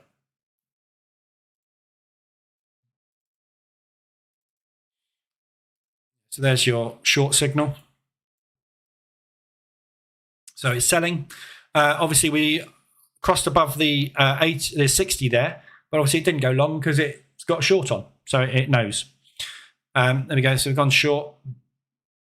Still in the trade. Hit target. So we're selling again because at this point here, it would have been above and then gone below into candle. It would have done that. So we probably want it to work on candle close. So again, this is working on tick. So as the candle moves up and down, obviously the RSI line is constantly moving up and down like that. So every time it goes above there, it will buy. Every time it goes below there, it will sell.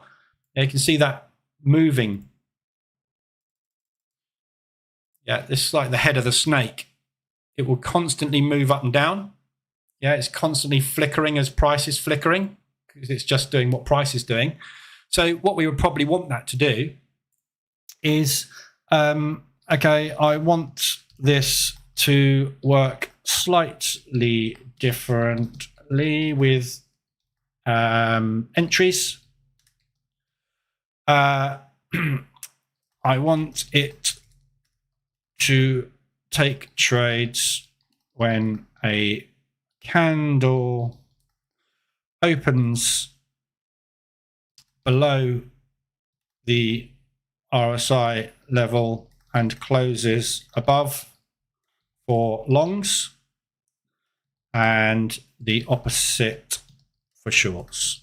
Yeah, so I want this to work on candle close, not on tick. So I want the candle to open below the 60 level and close above the 60 level. Yeah, so recoded it for me, copy the code, pop it in there, compile it, no compile errors, excellent. Over here, start again.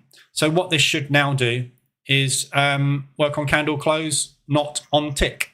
So what we're saying is we're going to only take a trade when a candle closes, and the RSI has to have opened below and closed above whatever the level is. Yeah, so we just recoded it so that it works on candle close, so confirmation basically, rather than working on tick. So that will just now do that. But you get the point. Yeah, so it's a really cool little EA coder. This is only available to pro and elite membership levels. And you get a certain number of projects and AI interactions. So you probably can't see down here, but my AI interactions have been going up. So I've got 50 interactions that I've done this month. Every time you say something in here, be warned, it puts a 1 on. So you've got 250 uses per month that you can make. They are probably going to have a level where you can top this up or where you can go higher or something. But at the end of the day, just be a bit careful with it. So you can use this now and generate EAs. Yeah, so it's all fully functional, as you can see. If you can sign up, because the checkout's broken, which I will have to get them to fix. So I'll have to let you know about that. But yeah, there you go. So that's pretty much it. So that's what the website does. Let me just see if it's worked. There we go. So that candle there opened above and closed below. So the short trade here, yeah, that was the last reading on that candle above. That was the reading on that candle below. So we opened above, closed below, trade taken on confirmation. So, it's really, really clever. Should be, I taught it. But anyway, it's really clever. So you can go and play around with that. And obviously feedback. So just make sure you use this section. The whole purpose of them giving you access to this is so that they get something back in return for giving it to you for free. Feedback, bugs, yeah. So I will get onto them straight away and tell them that the checkout's busted. I don't know how long that's going to take to fix. I'll update you. But anyway, so go and have a play with it. You can sign up as a free member, obviously, because there's no checkout involved. So go and sign up as a free member. And you can go and have a look at all the fundamental analysis section. You can get access to the retail sentiment. You can use the trading metrics. I think you get 3 accounts. So you get 1 account and 3 AI analysis. You can delete that. So if you upload 1 account, do the analysis, then delete it. You can upload a new one, do the analysis, delete it. You can only do 3 analysis per month. So you can upload 3 accounts and get 3 AI analysis. If it works. And again, that didn't seem to work properly, did it, for some reason? So so just go and have a play around with it. But I will let you know when the payment system is working again. But sorry, yes, the payment system. I forgot to say that at the beginning of the stream. Hopefully you're watching this bit. When you go to the payment system, it will take you to a checkout page with Stripe, who's the payment provider. It will ask you to enter a credit card. You have to enter the Stripe test card. I will put this in the members chat, okay? The test card, very, very simple. The number is that.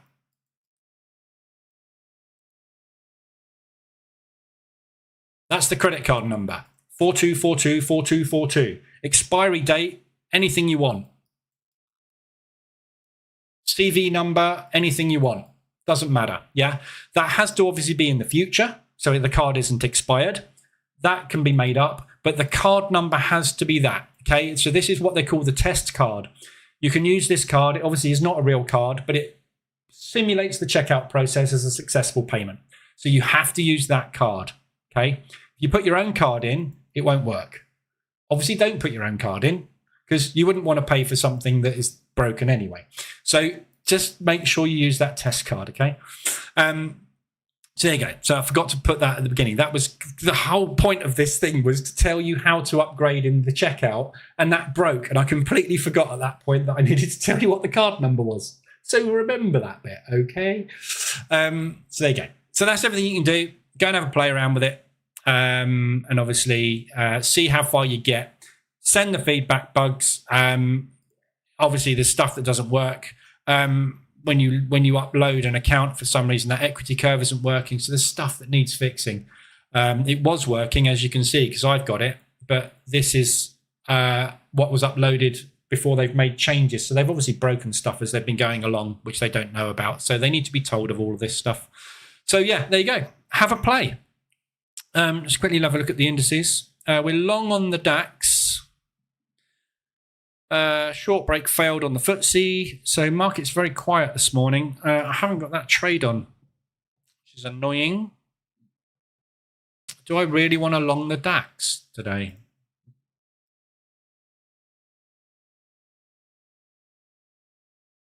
Sure whether I do.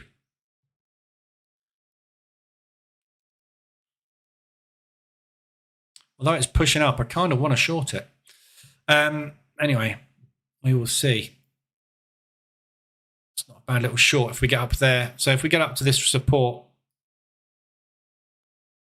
we might find we get a breakdown from there. Did try to break down here, but they've broken through. So that's my next area of resistance. So might take a short when we get up there on the DAX. Don't know. Any questions on that at all while I'm here? Anything that I haven't covered, you don't understand? Obviously, we need to make sure it works. Historical sentiment over time. I didn't cover this, did I? I forgot to cover this section. This is really cool. This is really cool. I can't believe I forgot to cover this. So you can have a look at all the different FX pairs here, and it gives you sentiment over time. So let's just pick pound odd, for example. So you can go back in history. Yeah. You can select how far you want to go back. This is going back all the time. This goes back, you've got a month's worth of data here. But this shows you what the historical sentiment has been plotted at over time. So you can see, and again, when they get the price data in here, you'll have a candlestick chart, and you'll be able to see what price did when you get certain things happening. So when the long sentiment drops below the short sentiment and we get a crossover here, what happens to price? Yeah, and you'll find it will shoot up. Sorry, it won't, it will shoot down. And when we're up at these sorts of levels, what happens to price? Yeah, so you can actually do a historical analysis over the last 30 days here, which is really useful. So you can maybe just, that seems to default to everything by the looks of things, but you can do pound US dollar. Yeah, it defaults to the all the Aussie pairs when you haven't got anything selected. So pound US dollar, do US dollar CAD, US dollar Swiss, US dollar yen, euro US dollar. So it just shows you what's been going on with sentiment. So for example here, this US dollar Swiss, they have been long on the US dollar Swiss for the last month up until the 28th, which is Monday. Yeah. So you can look at the US dollar Swiss for the last month and see what it's been doing until Monday. So there's the last month. Where are we? July. So going back to roughly here. Hasn't really been doing an awful lot, has it? But the US dollar Swiss, so basically if they've been long the US dollar Swiss for the last month, you should have been looking for short opportunities. So you've had a news event there, obviously, but you had a nice little short going in there. But they've recently started not being, was it long? Let's have a look. Just take the others off so I can focus in on that. Yeah, so right, so they've been long the US dollar Swiss up until then. So the whole market has been longing the US dollar Swiss. So that should be for you a signal to short.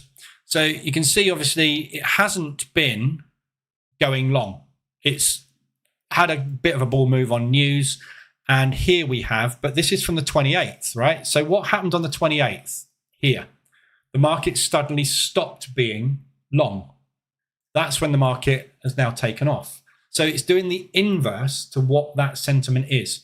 And you can use this historical to do an analysis on it. And it's really useful for finding things that are really extended. So can you select all pairs? You can't. That'd be a good thing to have, a select all button. Mind you, probably get an awful lot of data then, wouldn't you? Probably too much to actually see. Wouldn't be able to make any sense of anything. But yeah, for gold, for example, so again, on the 24th of July, they all started going long on gold, although it's midline. So really, we started going long on gold from down here on the 22nd of July. You can see they all started going longer and longer and longer on it. So I would expect gold to have come down since the 22nd of July, which is back here. This is how retail sentiment works. The market decided at that point to start buying gold. Wrong, because the market does the opposite to retail, because retail is wrong 70% of the time. So you've got a 70% edge built into retail sentiment. This is why it works. It's beautiful. But yeah, so there you go. There's a great example. So as this line starts to go up, i.e. more people start to go long on it, you'll find the inverse happens to price. So the ways you can use this is when you're getting really extended above the sort of 75, below the 25 levels. That means there's a hell of a lot of interest and there's more strength going in that way, which makes the market push back stronger in the opposite direction. But when these crossovers happen, this is when the sentiment shifts back in the opposite direction. So the 50% is there's more people short than long. Yeah. And then there you've got more people long than short. So at those points, when you get these crossovers, it's an indication that the market may well start to push in the opposite direction. But it's the same as any indicator. It will give a load of false signals as well. Yeah, if it just flip-flops, it's like a moving average. It's all it is, it's a moving average. All these indicators, retail, sentiment, fundamentals, they're all just high-level moving averages at the end of the day, which are telling you directional bias. So there you go. That's everything. Nobody's got any questions. Either that or the chat has frozen because it's not moving. So I'll leave it there. I will get onto them and try and get that checkout fixed. It was working yesterday because I tested it yesterday. Some idiot has pressed a button and broken it. So I will check that. But obviously that needs to be fixed before you can upgrade your membership. I might be able to upgrade your memberships actually manually because I can access the database, although it reads from Stripe, so I can't. No, they've changed it to read from Stripe. I reckon that's what's broken it, to be honest, because it reads your live subscription details from Stripe now. So yeah, that's where it's gone wrong. Right, I'll ask them about that. Anyway, I'll be back this afternoon at 2:30. Anything you need, let me know. Go and have a play, give them some feedback with what you can use. Good luck today with all of the news. We'll have a look at the Canadian interest rates when they come out this afternoon. We'll obviously be on that. And then obviously FOMC this evening. So just bear in mind any exposure you've got open at the moment on US dollar and CAD. There's a chance that you're going to get a lot of movement today. So if you've got things you can bank, it's probably worth banking them before the news. Stick it in the bank. You can always add it on. You can't get it back if they take it away. All right. So be careful. All right. Have a good one. Anything you need, let me know. I'll be back this afternoon at 2:30. Other than that, we'll see you next time.